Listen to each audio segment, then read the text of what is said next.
So we had a great time in Maine, and now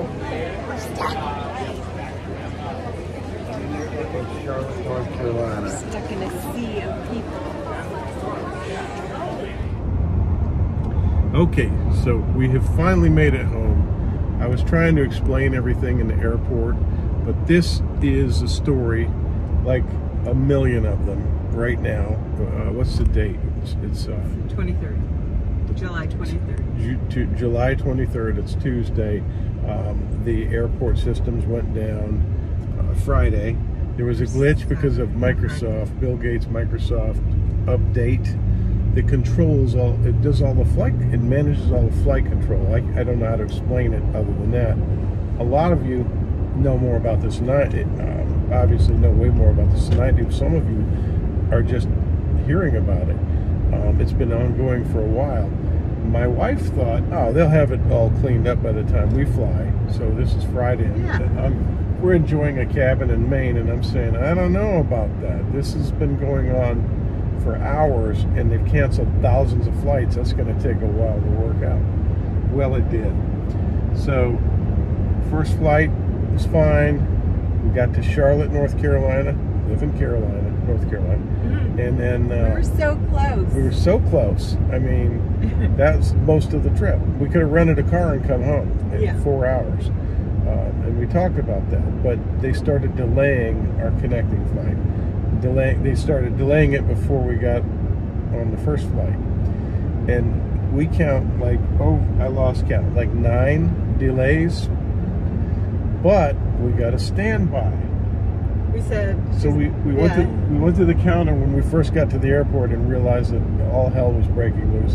Charlotte Airport was a madhouse. Crazy. It was There's a madhouse. So many people there. It's a sea of people. You could you're shoulder to shoulder walking down the corridors. So we went to the desk. We waited in line behind about 100 people to see if we could get vouchers or a standby flight, and they actually ticketed us for a standby flight. We'll try. Yeah. Fat chance, but when she gave it to us, she said, "You could go sit there. I mean, it's not going to hurt anything. Yeah. Just to try." Yeah. And we did, and lo and behold, we got on. Yay! But they didn't. You know, they kept updating us with our original flight, and we just got the last one that says for midnight. So our original flight was supposed to leave at 4:30. 4:30, and here we are at 8. At 9 o'clock, it's going to leave 7 hours late. At 9 o'clock, we're just 20 minutes from home. We're driving home. So people, be prepared for delays. And in North Carolina, it's been storming, and that caused more delays. Yeah. So just be. This is a real mess here. Just be prepared for that. That's going to last for days. And one girl was telling us it's going to last for at least another week because we have storms coming and they can't catch up. So just be prepared. I'm so glad I don't work So sorry. Oh, and we were talking about one woman that was. This was amazing. This woman behind us, while we were waiting to ask for help, has been there for 3 days. Yeah. Trying to get home to Texas. Dallas, Fort Worth. Houston. Oh, Houston? 3 days with an 8-year-old child and her boyfriend in tow. And that's crazy. And I feel for these people. There's like I said, millions of people suffer from one little glitch. It kind of makes you wonder if this was just a little test shot to conspiracy theory. Testing. Oh, and this is crazy. So we get on our standby flight. There's all these people waiting. They've got 3 flights to Wilmington.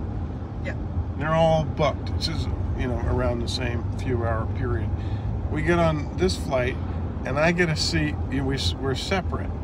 And I had been joking about how I'm going to probably have 3 seats and stretch out and sleep as a joke, right? Because it's mayhem. They put me in a exit row. An exit row. Thank you. My brain is not working. I'm tired. They put me in an exit row alone. And I thought surely somebody else was going to come sit down. Well, what about me? Why didn't they sit me next to you? I don't know. I don't know. We didn't know what was going on. I assumed it was, you know, a short flight. It was a 30-minute, 40-minute flight. Yeah. So they set me in an exit row with three seats alone, and the flight takes off. They shut the doors, and I'm like, where are the other passengers? I don't know how many, if there were other vacant seats on there. It didn't really look like it. No, I didn't. But I had the whole row to myself.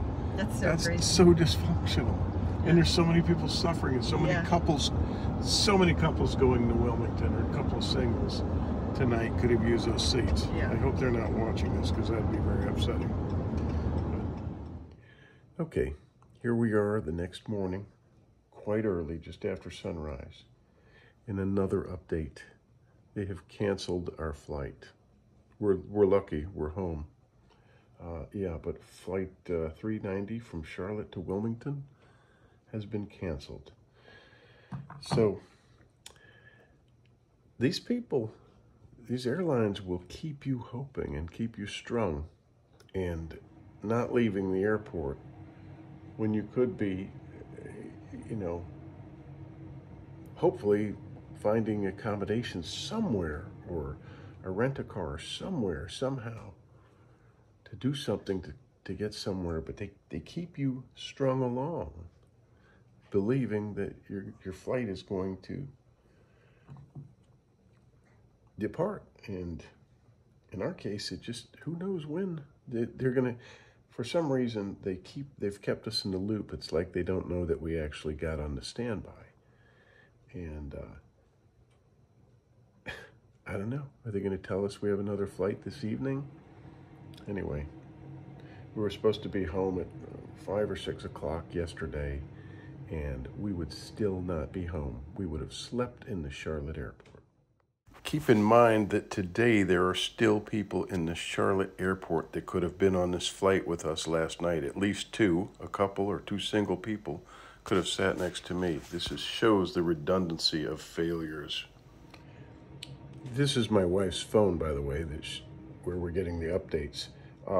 Yeah, I'm kind of without words for all of this. I know this all sounds quite negative, but somebody needs to tell you something substantial and meaningful, rather than, I'm sorry, we can't give you vouchers for any meals or any accommodations until your flight is 3 hours late, and you have to be here after that, not before that. And but they just keep you strung out, keep you strung, you know. And I feel for all those people. There's so many people just in this one situation who were trying to get on that flight we were on last night and didn't bother or didn't get the standby, and they're still there. They slept in the damn airport. These are human stories, man. It's not fun. It's miserable. It's like hell, you know? Like, it's a small version of hell. And I'm sorry for those travelers that are out there. There's millions of them. So somehow, some way, Mama got us on standby. Yay! Well, you did. We did it. Or I did. Okay. Roger.